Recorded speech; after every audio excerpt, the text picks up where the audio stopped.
पूछिएगा कोर्स के बारे में कि RACW का फुल फॉर्म क्या है, सारी चीज़ें। RACW जो है आपका refrigeration and air conditioning and washing machine है। Refrigeration and air conditioning washing machine है, ठीक। रेफ्रिजरेटर एक शब्द है जिसको हम फ्रिज बोलते हैं, फ्रिज को हम रेफ्रिजरेटर भी बोलते हैं।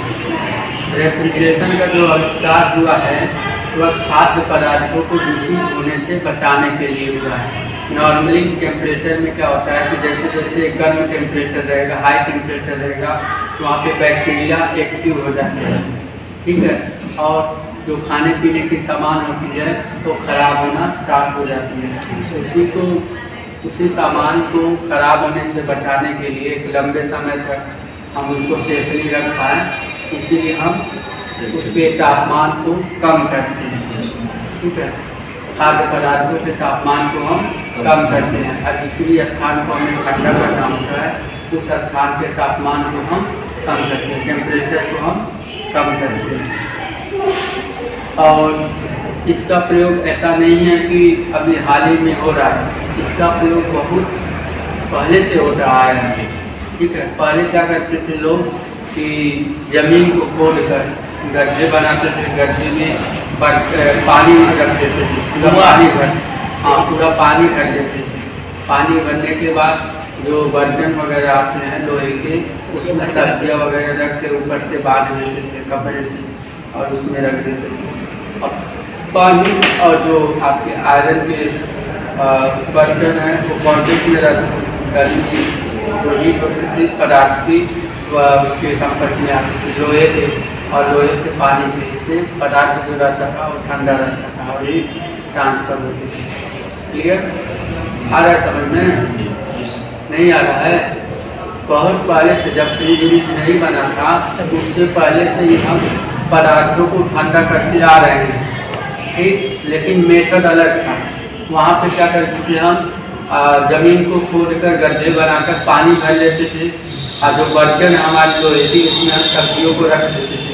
अब सब्जियाँ मान लीजिए जो टेम्परेचर अगर हाई होगा, टेम्परेचर कैसे फ्लो होता है, अधिक तापमान से निम्न तापमान की हो। अगर लोहा है आपका, ठीक, लोहे को हम गर्म करें एक सिरे से तो क्या होगा, कुछ समय बाद देखेंगे कि दूसरा सिरा भी गर्म होगा। क्यों? क्योंकि यहाँ पे हमें देखने को मिल रहा है कि जो उष्मा होती है जिसको हम हीट बोलते हैं वह उच्च उष्मा से निम्न उष्मा की ओर, उच्च तापमान से निम्न तापमान की ओर फ्लो होती है। यह सेकेंड लॉ ऑफ थर्मोडायनेमिक्स का नियम है, इसी पे हमारे refrigeration and air conditioning work करते हैं।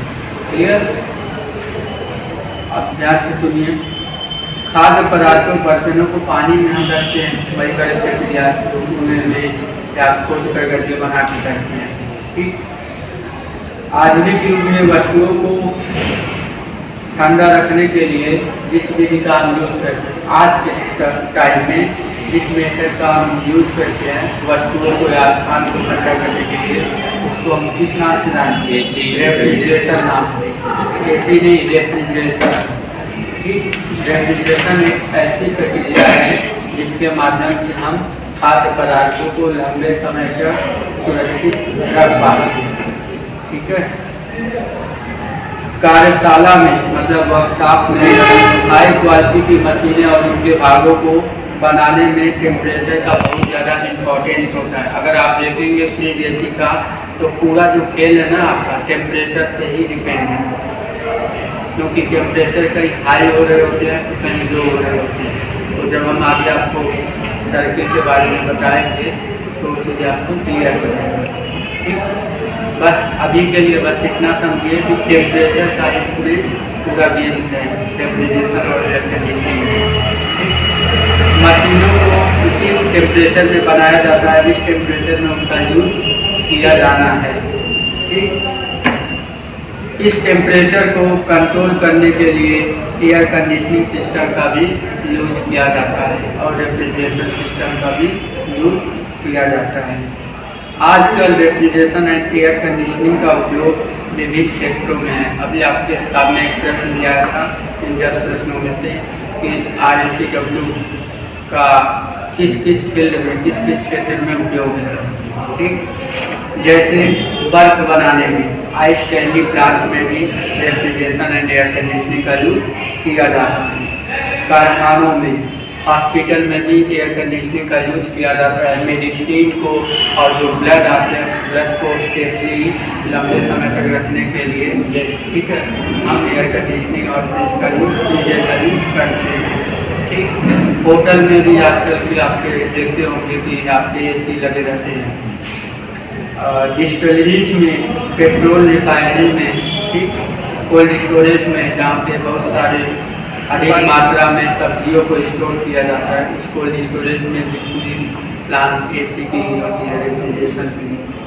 दवाइयों के निर्माण में और उनके रख रखाव के लिए, ठीक, विभिन्न उद्योग के उत्पादन निर्माण में, दैनिक जीवन में भी हम रेफ्रिजरेशन और एयर कंडीशनिंग की महत्ता को ध्यान में रखते हुए यह जो कोर्स है भारत सरकार द्वारा DPTY के अंतर्गत संचालित किया जा रहा है। ठीक है, इससे कि लोग इसके बारे में अपनी कुशलता को हासिल करें और उसके देश की सेवा कर पाए और अपने परिवार समाज को आगे बढ़ा पाए। अब इस जो कोर्स है इसका मुख्य उद्देश्य यह है, जो सरकार ने लॉन्च किया DPTY कि आप लोग खुद का एक बिजनेस उत्पन्न करें, बेरोजगारी समाप्त हो सके और देश में विविध व्यवसायों के लिए, विविध कंपनियों के लिए एक कुशल स्किल लेबर तैयार है। 3 मुख्य उद्देश्य है इस योजना का। एक उद्देश्य ये है कि आप लोगों को जॉब मिले, मतलब बेरोजगारी को समाप्त किया जाए, कुछ हद तक कम किया जाए। ठीक, दूसरा उद्देश्य ये है कि आप स्वयं के अपना छोटा सा बिजनेस डाल पाए अपने कोर्स से संबंधित। और तीसरी चीज़ ये है कि आप एक कुशल कारीगर तैयार होकर या किसी कंपनी में जाएँ तो वहाँ पे लग पाए। ठीक,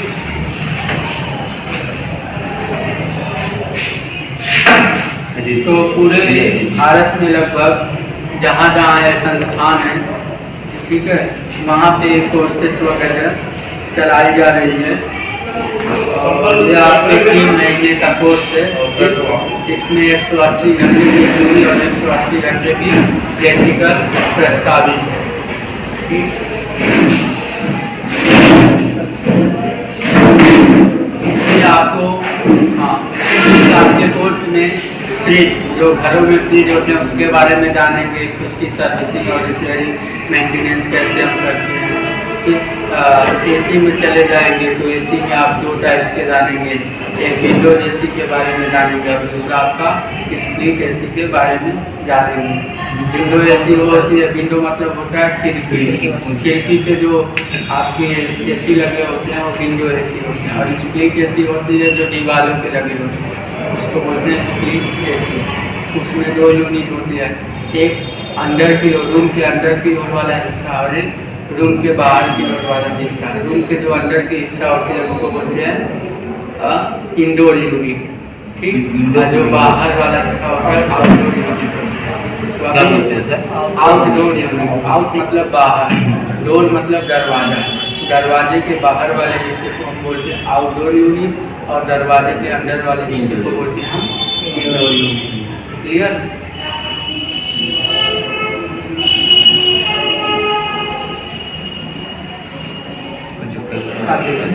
जो आपका रेफ्रिजरेशन और एयर कंडीशनिंग है वह किस सिद्धांत पे और कैसे वर्क करता है इसके बारे में समझते हैं।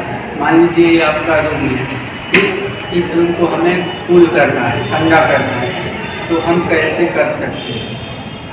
सबसे बड़ी चीज़ ये है कि अगर इस रूम को हम चारों ओर से बंद कर दें, क्लोज कर दें और यहाँ के टेम्परेचर को हम बाहर निकाल दें तो रूम ठंडा हो जाएगा ना।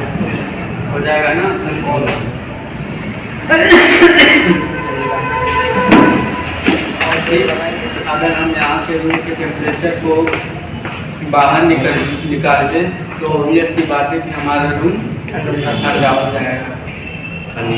अब ठंडा करने के लिए कोई भी पदार्थ है या फिर कोई स्थान है उसको ठंडा करने के लिए 3 मेथड आवश्यक होती है। मेथड कौन कौन सी आपको बता दें। और दूसरी चीज़, ऐसे पैर करके नहीं बैठना है लाभ आप लोगों को, सावधान हो, ठीक है सर। आइए और आप लोग खड़े हो जाए जो अभी आए। थर्ड डे है आज आपका। अच्छा, क्या नाम है आपका? सिकंदर। कहाँ से हैं आप? आप कहाँ से हैं? आप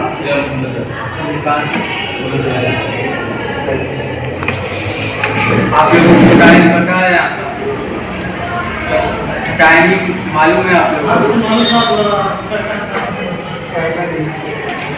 थोड़ा सा ठीक है, कोई दिक्कत नहीं है सर। खिड़की बंद कर दें। हाँ दरवाजा बंद कर दें।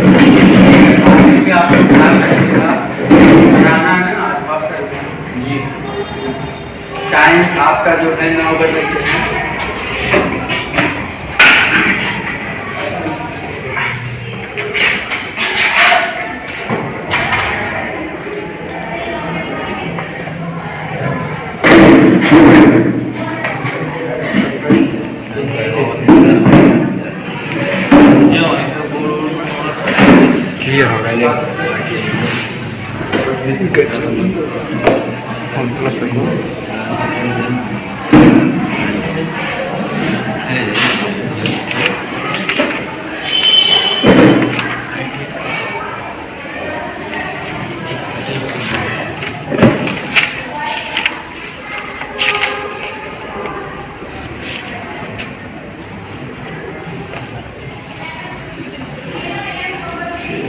क्लास जो आपका स्टार्ट होगा वो 9 AM से होगा और जो क्लास आपका लीविंग होगा वो 6 PM से होगा।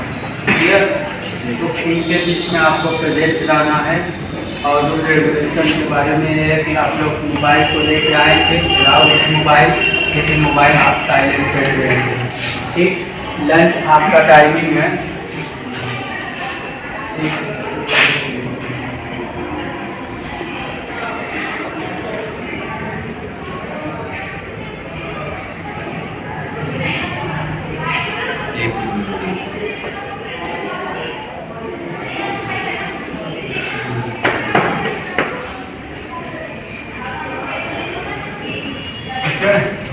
एक से 2 बजे तक आपका लंच टाइमिंग है। ठीक, इन 1 से 2 बजे के बीच में आप लंच कर सकते हैं। ठीक, बाहर गेट के बाहर जा सकते हैं, बाथरूम वगैरह प्लेस तो हो ही सकते हैं। साथ में आप अगर फैमिली से आपको बात करना है 5 मिनट 10 मिनट इमरजेंसी है कोई, तो आप बात भी कर सकते हैं। बीच में आप लोग डिस्टर्बेंस क्रिएट नहीं करेंगे, सभी के मोबाइल साइलेंट होना चाहिए। बार बार हम किसी को अलाउ नहीं करेंगे। ठीक है, बात करने के लिए। फिर उसके बाद 6 बजे के बाद आपके पास टाइम रहेगा, आप फ्री हो जाएंगे। उसके बाद यहाँ पे भी जैसे भी बात करना फैमिली में तो आप बात कर सकते हैं। क्लियर? बाकी आप लोगों को जो भी जानकारी मिल रही है, जो भी रूल्स वगैरह हैं, अपने भाइयों के साथ भी साझा करेंगे। ठीक है, उनको भी बताएंगे जो लोग यहाँ पे प्रेजेंट नहीं है। ठीक, आप सुनिए। रेफ्रिजरेशन और एयर कंडीशनिंग के बारे में हम आप लोगों को बतला रहे थे। ठीक है, तो हम 3 मेथड से किसी भी पदार्थ को, किसी भी ऑब्जेक्ट को, किसी भी वस्तु को और स्थान को हम 3 तरीकों से ठंडा कर सकते हैं। ठीक, वह 3 तरीके कौन कौन से हैं? बायोकेमिकल मेथड, रासायनिक विधि के द्वारा हम किसी स्थान या पदार्थ को ठंडा कर सकते हैं। कैसे कर सकते हैं? सुनिए। इसमें क्या होता है कि एक केमिकल रिएक्शन होती है। ठीक, एक केमिकल होता है, वह क्या करता है कि हीट को ऑब्जर्व कर देता है। हीट को ऑब्जर्व करने के बाद वह हीट को ऑब्जर्व किया, उसके पास हीट आ गई और जहाँ से हीट को खींचा उसने वो स्थान ठंडा हो गया। ये है बायोकेमिकल मेथड। आया समझ में सभी को? नहीं आया?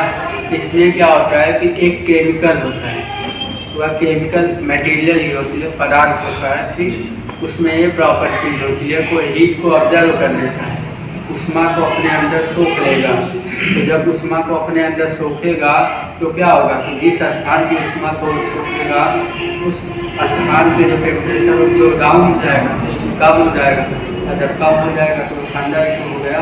जी सर। ठीक। दूसरा है बाई कॉन्टैक्ट मेथड। जब कोई वस्तु जिसे ठंडा करना है, ठीक, शीतलन माध्यम के संपर्क में आती है। मान लीजिए लोहा है, ठीक, लोहा गर्म है, ठीक है, अगर हम उसके पास में किसी बर्तन में पानी भर के उसके संपर्क में रखें तो क्या होगा कि वो लोहा कुछ समय के बाद हल्का हल्का ठंडा होना स्टार्ट हो जाएगा, क्योंकि वो जो टेम्परेचर है ना वह फ्लो होना स्टार्ट हो जाएगा पानी की साइड में। ठीक। तो ये होता है बाय कॉन्टैक्ट मेथड, संपर्क के माध्यम से ठंडा होना। ठीक। एक होता है बाय हीट पंप। ठीक। नॉर्मली हम लोगों ने पंप का नाम सुना है, चीज़ों को आप घरों में जो पंप यूज़ करते हैं खेत वगैरह में पानी चलाने के लिए, ठीक, और अपने घरों में भी पानी के लिए पंप यूज़ करते हैं ऊपर टंकी को फिलअप करने के लिए। तो ऐसे ही एक आता है हीट पंप, उसमें पानी को सक नहीं करता है, ना सप्लाई करता है। आइए जाइए अंदर से ओपन करिए। हाँ, पीछे से ओपन करिए, ओपन करिए, बीच में पास कर लीजिए।